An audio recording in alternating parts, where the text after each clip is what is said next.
You noble diggers, all stand up now. Welcome, comrade. Never forget the forms. Hello, my friends, and welcome to my channel. Today we will be talking about Peter Thiel and Lord of the Rings. I've been stewing on this one for a long time. I apologize to the international left. They'll probably castigate me for this, but J.R.R. Tolkien is one of the best authors of all time and is a leftist. I'm sure all of the right wing and every Catholic around the world will cry out in anguish, at least the ones online. What you need to understand about Catholicism is that it predates this left-right divide, right, that we see arising out of the French Revolution, right? It includes within it both. And in fact, a close reading of Christian dogma, of the Sermon on the Mount, would lead you to believe that Christ himself has commanded you to be a socialist, at the very least, right? And so seeing Peter Thiel use these ridiculous names for all his companies up to evil, right? He is an evil man. It makes me fume, right? Because I love Lord of the Rings. I love the Silmarillion. I love the Tales of Hurin, right? I am deeply ensconced in this. I am a fanboy. And so I'm going to rail against it for a bit, and I'm going to do it by going through some companies, and hopefully it'll escalate the argument if you follow along. I guess we start with Anduril, right? Anduril means the flame of the West. It is the sword reforged after Aragorn's sword. Narsil is, reforged. And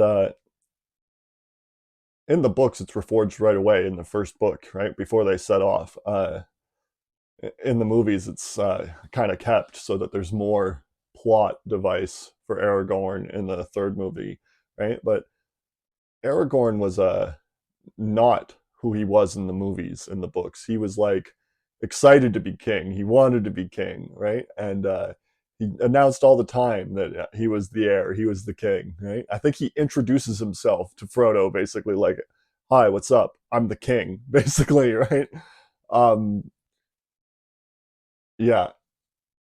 He shouts Isildur, or is that what he shouts? He shouts something identifying himself with his lineage in early combat in the first book. Elendil. Right? And so he's not who he is in the movies, right? But it doesn't mean he's a bad guy. I like Peter Jackson's formulation, right? Because it allows regular people to take on what the nobility that J.R.R. Tolkien was trying to get across, right? Without giving you too much nuance that you lose it, right? But the Palantir is the one that is the Palantir. It's Palantir. I hate you Americans sometimes. You ruin English, right? It's such a good language and you just can't speak it. It's actually the Palantiri, right? In the language Kenya, the Palantiri means far-seeing, right? And so Palantir is some kind of vulgar derivation that the later men of Gondor have done, right? It is not good Kenya to say, in fact. Nerd. But the Palantir, how can you name your surveillance software after Palantir? Have you read Lord of the Rings, right? Oh, this thing that corrupts every great lord and great man and even angelic beings, right? By looking into it for too long, it corrupts you. That's what you call your surveillance technology? What the hell, right? What? I have seen it.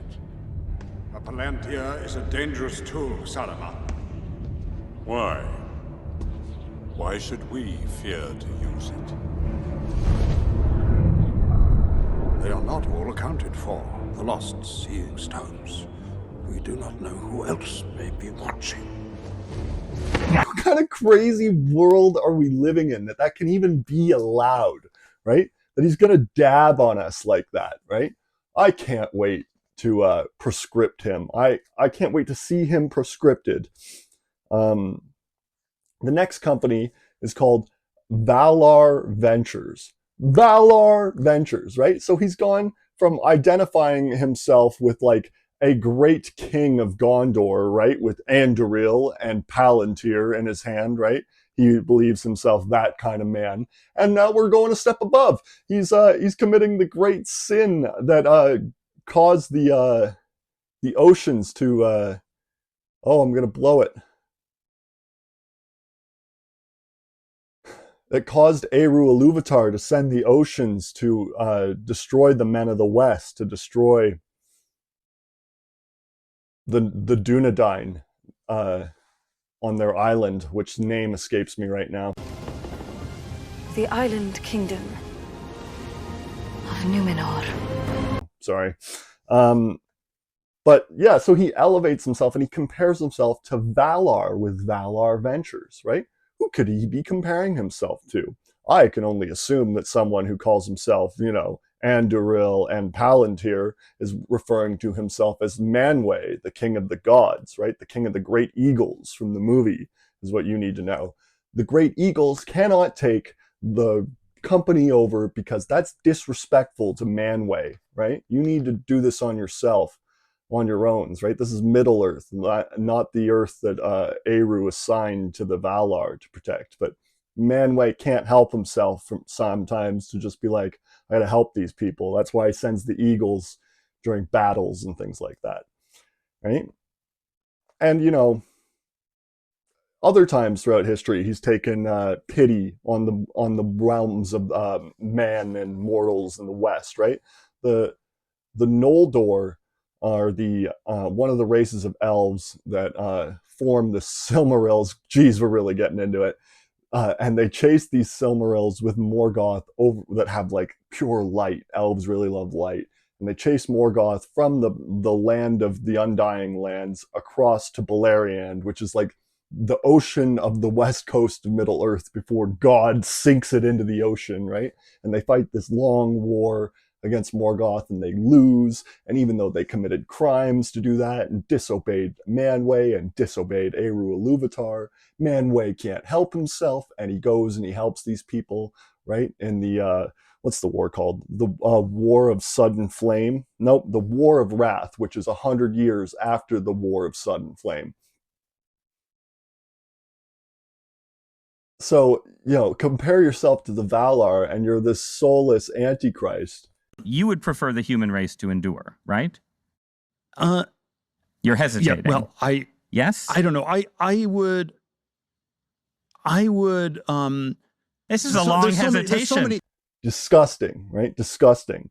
But I don't think he's like I don't think he's like a Valar. I think he's like a dwarf, right? The dwarves, though able to resist the corruption of the rings given to them by Sauron, are unable to fully resist them. They always, become wicked, greedy, self-fixed. You see it in the movies. Yeah, so I'm not happy. I'm not happy with this Lord of the Rings profaning, defaming of J.R.R. Tolkien. You know what I mean? I love the examples. They're almost like Homeric myths to me, right? They mean more to me than Achilles meant to Alexander the Great, these myths, right? And they have these examples, right, that you can look to, right? There are great lords of men, right? Even in the lesser men of the lesser lines, Rohan, has these great lords, and the Dunedain have these great lords, and the Gondorians have these great lords, right? And they are heroes of men, and they're made of steel, and they do what's right, even though it's hard, right? In the universe, this means something, right? Like mystically means something. You take an oath, you have to fulfill it, right? That is good. That's a good myth to have, right? But most importantly, beyond all other myths, is of course, right, that J.R.R. Tolkien advances as the ideal, as the perfect life, as the good life, as the Hobbit life, right? As the life that the hobbits read, as the life that the hobbits lead, right? Which is 6 square meals a day, right? No machine greater than a mill, right? Or a blacksmith forges, right? And the best weed in the South Farthing to smoke, and good ale, right? That is a life to aspire to, peace, prosperity, and to show it to be the ideal, that war and heroes and adventures are actually really terrible, and we should try and avoid those things, right? And you should be thankful if you were brought up in a Hobbit time and not a Lord of the Rings time. And, just to tie it all together, right? Because Peter Thiel calls himself a Catholic, right? And he's stupid. He's a moron. He doesn't even know, right? J.R.R. Tolkien was accused often of his work being an affront to God, being a heresy to God, right? And you read that letter, you read the letter that's sometimes included at the front of some of these books, which says that he saw it as a glorification of his God, right? That much like the Valar who stayed loyal, unlike Morgoth, right? Like Manwë and Tulkas and all them. Press me to name one more. But they only create from what is in existence, right? And the myths that he create, though inverted Christ, right? They do invert a lot of the myths of Christ, right? It is to show his honor, his glorification of that viewpoint, of that worldview, right? And so you got to respect that, because not only does he do that, but then at every point throughout the novels where God intercedes, right, where God decides fate, right, there's a lot of examples, but the best one, in my opinion, is where the ring tries to get away from Gollum, right, and God goes, yeah, to a hobbit, I think, right? The great wills were contesting over this, and that the ring wanted to get to a servant of the Dark Lord, and the Lord of the universe, chuckling to himself, went, wouldn't it be funny if Morgoth, lusting after his power, had to contest with this being he probably doesn't even have knowledge of because they're so small, right? Tee says Eru Iluvatar, Lord of all, right? And further and furthest evidence of this, right, is that Tom Bombadil, who is a character from the first book, oh, Tom Bombadil is a happy fellow, bright blue is his jacket and his boots are yellow.